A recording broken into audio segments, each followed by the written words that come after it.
दराजकद खौफ आवर चेहरे और फरबही माइल जिस्म के मालिक एसएचओ ने 5 सिपाहियों की पाबंदी नफरी के साथ एड़ियां बजाकर हमारा इस्तकबाल किया तो थाने की हदूद में सनसनी फैल गई। अव्वल खान ने शायद फोन पर ही एसएचओ को बता दिया था कि वो जरूरत से ज्यादा थाने में नहीं ठहरेगा। वो हम दोनों को अपने साथ लेकर इमारत में दाखिल हुआ। ड्यूटी पर मौजूद अमला अपनी अपनी जगह पर मुस्तैद बैठा हुआ था। एसएचओ हमें राहदारी के दूर उफ्तादा सिरे की तरफ लेता चला गया, जहां इन्हीं सलाखों वाले दरवाजे के पीछे 2 कैदी लॉकअप में बंद थे। लॉकअप के बराबर में एक बंद कमरे का दरवाजा खोलकर उसने हमें अंदर जाने की दावत दी और फिर खुद वापस लौट गया। वो एक दहशतनाक और पुरअसरार सा कमरा था, जिसकी सपाट दीवारों में खिड़की या रोशनदान नाम की कोई चीज नहीं थी। फिजा में हल्की हल्की अफूनत सदा सेलन रची हुई थी। छत के वस्त में लटका हुआ तेज रोशनी वाला बल्ब काम न कर रहा होता तो उस कमरे में इतनी तारीकी होती कि हम दोनों शायद एक दूसरे की शक्लें भी वाज़े तौर पर नहीं देख सकते थे। फर्श और दीवारों के निचले हिस्सों पर गहरे दाग थे जो खून के उड़े हुए रंग की निशानदेही कर रहे थे। इस मंजर और माहौल में वहां रखी हुई 2 आरामदेह कुर्सियां नहायत गैर मौजू नजर आ रही थीं। क्या इस अफसर को मालूम था कि तुम अपने साथ किसी और को भी यहाँ ला रहे हो? मैंने इन कुर्सियों की तरफ इशारा करते हुए अव्वल खान से पूछा। दूसरी कुर्सी नादिया के लिए है। कल रात मैंने खास तौर पर उसके लिए कुर्सी मंगवाई थी। मैंने कुर्सी पर बैठते हुए मुस्कुराकर कहा, फिर तो सुल्तान शाह का सवाल बेतुका नहीं था। तुमने औरत समझकर उसे बैठने के लिए जगह दी और उसके अंदर की तवाइफ ज़ादी उसे तुम्हारी कमजोरी समझकर तुम पर डोरे डालने की कोशिश करने लगी। इन लोगों को जरा सा मुंह लगाओ तो ये मुंह को आने लगते हैं। जवाब में अव्वल खान हंस कर रह गया था। वो क्या भी कह सकता था। चंद ही लम्हों में एक सिपाही तीसरी कुर्सी पे ले आया। उसने एड़ियां बजाकर हम दोनों को सलाम किया और कुर्सी रखकर वापस चला गया। उसके जाते ही थानेदार नादिया के साथ आ पहुंचा। नादिया ने दरवाजे में कदम रखा तो उसका रंग पहले ही से उड़ा हुआ था। मुझे देखते ही वो ठिठक कर यूं अपनी जगह पर रुके जैसे उसे अपनी निगाहों पर यकीन न आ रहा हो। थानेदार उसके साथ था, इसलिए उसके चेहरे के तेजी से बदलते हुए तासरात न देख सका और उसे चौखट से अंदर धकेल कर बाहर से दरवाजा बंद कर दिया। नादिया फिर भी आगे न बढ़ी। वो एकटक मुझे घूरे जा रही थी। उसका चेहरा फक हो गया था और आंखों में हरास से मटाया था, क्योंकि मैं उसके हाथों सागा का जख्मी होने का ऐनी शाहिद था। मुझे डरने की जरूरत नहीं, मैं नरमी से कहा। मेरी दुश्मनी सागा के साथ थी, तुमसे मुझे कोई पुरखाश नहीं है। अगर तुमने सागा के अजनबी मेहमानों के बारे में हमारे साथ ताउन किया तो मैं भूल जाऊंगा कि सागा किसकी गोली से जख्मी हुआ था। दूसरी सूरत में मेरा बयान सुनते ही पुलिस तुम्हें बराबर वाले लाखा में डाल देगी। मैं तुम्हारे साथी को हर बात बता चुकी हूँ। उसके होंठों से सरसराती हुई आवाज निकली। मेरी धमकी सुनते उसके कदम हरकत में आ गए और वो इस मुख्तसिर से कमरे में रखी हुई तीसरी कुर्सी पर बैठ गई। अब इससे आगे बात होगी। अव्वल खान ने लिफाफे में से कागज के खाके निकालकर उसकी तरफ बढ़ाते हुए कहा, ये देखो और बताओ कि क्या ये तस्वीरें इन्हीं दोनों की हैं? नादिया ने अव्वल खान से वो खाके लिए तो उसके हाथ कपकपा रहे थे। उसे दोनों खाकों को अलग अलग हाथों में थाम कर गौर से देखना शुरू कर दिया। फिर सर हिलाते हुए बोल, नहीं, इन तस्वीरों में उन दोनों की थोड़ी बहुत शबाहत है, मगर ये उनकी तस्वीरें नहीं है। मेरी और अव्वल खान की निगाहें चार हुई। नादिया के जवाब ने हम दोनों के सर से एक बहुत बड़ा बोझ हटा दिया था। अगर वो दोनों खाके मतलूबा आदमियों के नहीं थे तो इन्हें होटल का अमला मर कर भी शनाख्त नहीं कर सकता था। होटल की हद तक अव्वल खान की मुहिम किसी नाकामी से 2-4 नहीं हुई थी। इस इत्मीनान के साथ साथ मेरे ज़हन में बिच्छू के डंक की तरह एक खलिश ने भी सर उबारा था। अगर गफूर भट्टी ने सरसरी तौर पर इन खाकों को दुरुस्त तस्लीम कर लिया होता तो खाकों की खामी को उसकी यादाश्त का कसूर करार देकर नजरअंदाज किया जा सकता था। अव्वल खान खबर लाया था कि उसने गहरी दिलचस्पी का मुजाहरा करते हुए मुसव्विरों से इन खाकों में मुतअद्दिद तब्दीलियां करवाई थी। आखिर क्या वजह थी कि गफूर भट्टी इतने इर्तिकाज से काम लेने के बावजूद इन खाकों में असल मुजरमों की ऐसी करीब तरीन शबात भी नहीं ला सका था, जिसकी बिना पर नादिया पहली नजर में अपने मेहमानों को पहचान लेती। मेरे जहन में पहली बार एक शुबे ने सर उभारा कि कहीं गफूर भट्टी ने दीदा दानिस्ता हमें गुमराह करने की कोशिश तो नहीं की। मगर मैं अपने जहन पर जोर डालने के बावजूद ऐसा कोई जवाब तलाश नहीं कर सका जो गफूर भट्टी को ऐसी किसी कोशिश की तरफ माइल करता। उसके लिए राजन और विक्रम 2 मामूली गैर मुल्की गाहक थे। उन्हें मुंबई से कराची लाने का माकूल मुआवजा लिया गया था। इसमें गफूर भट्टी का कमीशन भी शामिल रहा होगा। इसके बरक्स कमांडर सईद एक ताकतवर अफसर था। गफूर भट्टी वाकिफ रहा होगा कि समंदर में रहकर मगरमच्छ से बैर पैदा करना उसके कारोबार के लिए सूदमंद साबित नहीं हो सकता था। वो किसी और के साथ फरेब कर सकता था, मगर कमांडर सईद को इतना खुला धोखा नहीं दे सकता था। थोड़ी बहुत शबात कहाँ कहाँ मिल रही है? अव्वल खान ने नादिया से पूछा था। नादिया ने दोबारा खाकों पर नजरें जमा दी और चंद सानियों के तवक्कुफ के बाद आहिस्ता आहिस्ता कहने लगी, इनके चेहरे ऐसे किताबी से नजर आते थे। इनके सरों के बाल और कान भी इन तस्वीरों से मिलते जुलते हैं। विक्रम की पेशानी से आगे के बाल उड़े हुए थे और बस बाकी सब मुख्तलिफ है। और हाँ, इसने यूं चौंक कर कहा जैसे उसे कोई नई बात याद आ गई हो। इन दोनों के चेहरे सफा चट थे। यहाँ राजन के होंठों पर हल्की मूंछें बनी हुई हैं। यह आदमी कोई और ही मालूम होता है। ये इन दोनों के खाके बनाने की इब्तदाई कोशिशें हैं। अव्वल खान ने अपनी कुर्सी पर आगे झुककर कहा, अब तुम्हें चंद घंटों के लिए हमारे साथ चलना होगा। तुम हमारे मुसव्वरों को बताओगे कि इन खाकों में कहाँ कहाँ तब्दीलियां करनी है। मेरे साथ कोई गड़बड़ तो नहीं होगी? उसने हरासा होकर पूछा। इस वक्त उसकी दिलकश आंखें खौफ और बेयकीनी से फैली हुई थी। मेरे दिल चाहा कि उसे साफ साफ कह दूं कि गड़बड़ सिर्फ इज्जतदार खवातीन महसूस करती हैं, जबकि वो मौरूसी तौर पर गड़बड़ के जरिए रोजी कमाने वाले एक खानदान से वाबस्ता है। मगर मैं खामोशी बैठा रहा। इस वक्त हमें अपने मुजरमों की निशानदही के लिए उसकी भरपूर मदद की जरूरत थी। तुम इत्मीनान रखो। अव्वल खान ने उससे कहा, डैनी तुम्हें असल बात बता चुका है। अपना काम पूरा करने के बाद तुम अपने घर लौटाओगे। हो सकता है कि सागा के किस्से में भी तुम्हारा पीछा छोड़ दिया जाए। मैंने जानबूझकर सागा को नहीं मारा, वो रोंदी हुई आवाज में बोली। वो गोली मैंने डैनी को रोकने के लिए चलाई थी, मगर मेरी बदकिस्मती से सागा उसकी जद में आ गया। मैं इस बारे में वजाहतें करके तुम अपनी पोजीशन खराब कर लोगी। अव्वल खान ने उसे तंबीह की। हमें सब मालूम है, तुम्हारा निशाना खता ना होता तो वो गोली डैनी के लिए मौलिक साबित हो सकती थी। कत्ल के इरादे से चलाई हुई गोली कातलाना हमले के बराबर होती है। मेरा किसी को कत्ल करने का इरादा नहीं था, उसने रो देने वाली आवाज में कहा। सागा की मर्जी के मुताबिक मैं डैनी को रोकना चाह रही थी। मुझ जैसी लड़की किसी को कैसे कत्ल कर सकती है? मैं कह रहा हूं कि बहस मत करो। सागा का कत्ल अब एक डरावनी हकीकत की तरह तुम्हारे सामने है। जितनी बहस करोगी उलझ ही जाओगे। तुम्हारे इत्मीनान के लिए इतना ही काफी होना चाहिए कि डैनी इस वाक्य को अपनी याददाश्त से खुरच देने पर आमादा है। ये बताओ कि तुम क्या कहती हो? मैं चलने के लिए तैयार हूं, मगर मुझे अपनी माँ को समझाना होगा।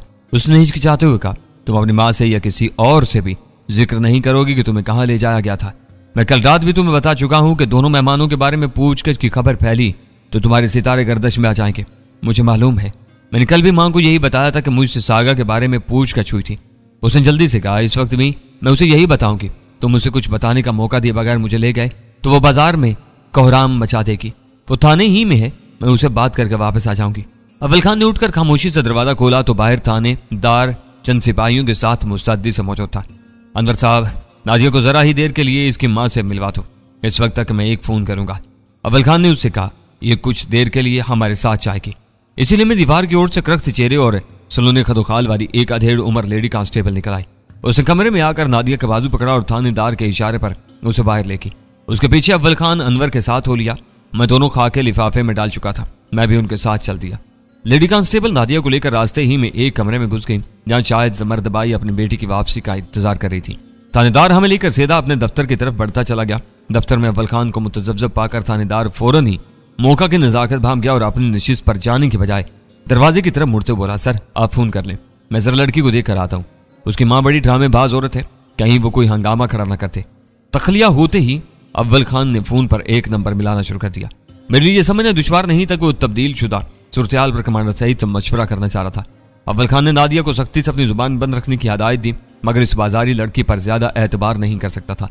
राजन और विक्रम के कलमी खाकों की तस्दीक के लिए उसे एतमाद में लेना नागुज़ीर था। आगे वो भरोसे के काबिल नहीं थी। मेरी दिली ख्वाहिश थी कि अव्वल खान उसके साथ नेवल इंटेलिजेंस के दफातर का रुख न करे, ताकि इससे अहम कौमी इदारे से हमारे रवाबत सीगा राज में रह सके। अव्वल खान चंद मिनट तक धीमी आवाज में कमांडर सईद से फोन पर बात करता रहा। कमरे में छत से लटके हुए सरकारी पंखे की गूं गूं की वजह से उसके पूरे फिक्र मेरे पल्ले नहीं पड़ सके। रिसीवर रखकर उसने बताया कि कमांडर सईद ने उसे नादिया के साथ स्टेट बैंक की 5वीं मंजिल पर बुलाया था, जहां एक अलहदा कमरे में उसके मुसव्वर नादिया की मदद से कलमी खाकों में रद्दो बदल कर लेते। अनवर नामी SHO काफी ज़हीन और फर्ज शनास अफीसर था। उसने अव्वल खान की जरूरत के तहत उसे तखलिया फराहम कर दिया था, लेकिन उसकी तरफ से गाफिल नहीं था। हम दोनों मुख्तसर से रस्मी गुफ्तगू के बाद कुर्सियों से उठे तो फौरन ही अंदर आ गया। उसके चेहरे से हल्की सी तशवीश झलक रही थी। काम हो जाने के बाद आप लड़की को घर के बजाय यहीं भिजवा दें। उसने मुअद्दब होकर अव्वल खान से कहा, मैं यहाँ से माँ बेटी को इनके घर रवाना कर दूंगा। तो क्या नादिया की वापसी तक डेरदारनी थाने ही में रुक रहेगी? मैंने पूछा। जी कुछ ऐसी ही बात है, उसने झिझकते हुए जवाब दिया। वो अपनी बेटी के पीछे पीछे जाने पर मुसर थी। उसे डरा धमका कर मुश्किल रोका गया है। आप इत्मीनान से अपना काम कर लें, मैं इसे देख लूंगा। बहुत खबीस औरत है। अव्वल खान ने कदरे बरहमी से कहा, इसकी बेटी में कौन से लाल जड़े हुए हैं जिन्हें कोई चुरा लेगा? थाने में बैठकर कोई जीदार औरत ही ऐसी अकड़ फोन दिखा सकती है। वो बहुत पुरानी पापी है जी।